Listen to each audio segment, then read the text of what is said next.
Medical shop లో పొరపాటున ఒక కస్టమర్ కి ఎలుకల మందు అమ్మిన షాపు వాడు. తర్వాత ఏం జరిగిందో తెలుసా? ఒక ఊర్లో రమేష్ చంద్ర అనే కృష్ణ భక్తుడు ఉండేవాడు. అతని మెడికల్ షాప్ లో ఒక మూలన శ్రీకృష్ణుని విగ్రహాన్ని పెట్టుకుని ప్రతిరోజు దీపం వెలిగించి పూజించేవాడు. రమేష్ చంద్రకి ఒకే ఒక కొడుకున్నాడు. వాడి పేరు రాకేష్. తన తండ్రి రోజు దేవుణ్ణి ప్రార్థించడం చూస్తున్న రాకేష్ ఇలా అనేవాడు: నాన్న, దేవుడంటూ ఎవరూ లేరు నాన్న.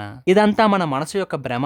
సూర్యుడు తన రథంలో విశ్వం చుట్టూ తిరుగుతున్నాడని శాస్త్రాలు చెప్తున్నాయి. భూమి సూర్యుని చుట్టూ తిరుగుతుందని సైన్స్ రుజువు చేసిందని ఇలా ప్రతిరోజు సైన్స్ కు సంబంధించిన ఉదాహరణలు ఇస్తూ దేవుడే లేడని నిరూపించడానికి ప్రయత్నిస్తూ ఉండేవాడు. ఆ మాటలన్నీ విన్న తండ్రి కొడుకు వైపు చూసి నవ్వేవాడే తప్ప ఎప్పుడూ కొడుకుతో వాదించడానికి ఇష్టపడేవాడు కాదు. కాలం గడిచే కొద్దీ అతని తండ్రి వృద్ధుడయ్యాడు. తను ఇంకా ఎక్కువ రోజులు బ్రతకనని తెలిసి ఒక రోజు తన కొడుకుని పిలిచి ఇలా చెప్పాడు: నాయనా, నువ్వు భగవంతుణ్ణి నమ్మినా నమ్మకపోయినా నువ్వు కష్టపడి పనిచేస్తూ నిజాయితీగా ఉంటే చాలు. అలాగే ఇప్పుడు నేను చెప్పే నా ఈ ఆఖరి మాటను పాటిస్తావా అని కొడుకుని అడుగుతాడు.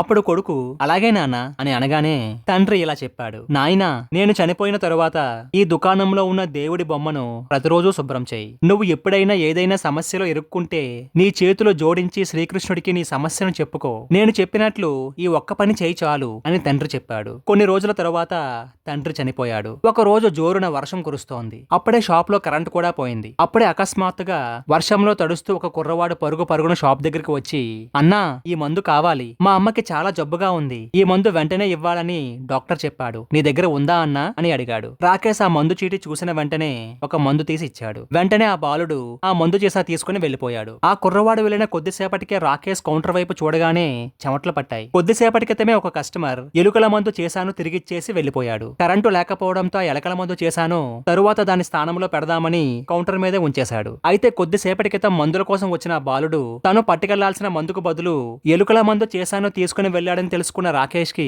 ఏం చెయ్యాలో అర్థం కాలేదు. అసంకల్పితంగా రాకేష్ నోటి నుంచి ఎంత పని జరిగిపోయింది, ఎంత కష్టం వచ్చిందేంటానని ఆలోచిస్తూ ఉండగా అప్పుడే తన తండ్రి చెప్పిన మాటలు గుర్తుకు వచ్చాయి. వెంటనే కృష్ణ భగవానుడి విగ్రహం ముందు చేతులు జోడించి: ఓ కృష్ణ, మీరు ఉన్నారని నా తండ్రి చెబుతూ ఉండేవాడు. మీరు నిజంగా ఉన్నట్లయితే దయచేసి ఈ రోజు అవాంఛనీయ సంఘటన జరగనివ్వకండి. కొడుకు చేతిలో ఉన్న ఆ విషాన్ని ఆ తల్లిని తాగనివ్వకండి అని ఏడుస్తూ ప్రార్థిస్తూ ఉన్నప్పుడు అప్పుడే వెనక నుంచి ఒక గొంతు వినిపించింది: అన్నా, నువ్విచ్చిన మందు పట్టుకెళ్తూ ఉంటే బురదలో జారిపోయాను. మందు చేసా కూడా పగిలిపోయింది. దయచేసి నాకు మరో చేసా ఇవ్వవా అని అడిగాడు. అడిగిన వెంటనే తన సమస్యను తీర్చిన కృష్ణ భగవానుడి విగ్రహం వైపు చూస్తున్న రాకేష్ కళలో నుంచి తనకు తెలియకుండానే ఆనందంతో కన్నీళ్లు వచ్చాయి. ఆ రోజు నుంచి ఈ సమస్త విశ్వాన్ని నడిపేవాడు శ్రీకృష్ణ భగవానుడేనని నమ్మడం ప్రారంభించాడు. నిజమే కదండి. ఆ భగవంతుని మనస్ఫూర్తిగా నమ్మే మన కష్టాల్ని చెబితే ఈ కథే ఒక ఉదాహరణ. మీరేమంటారు? మీ జీవితంలో కూడా ఇటువంటి దైవిక సంఘటన జరిగితే కామెంట్స్ లో తెలియజేయండి.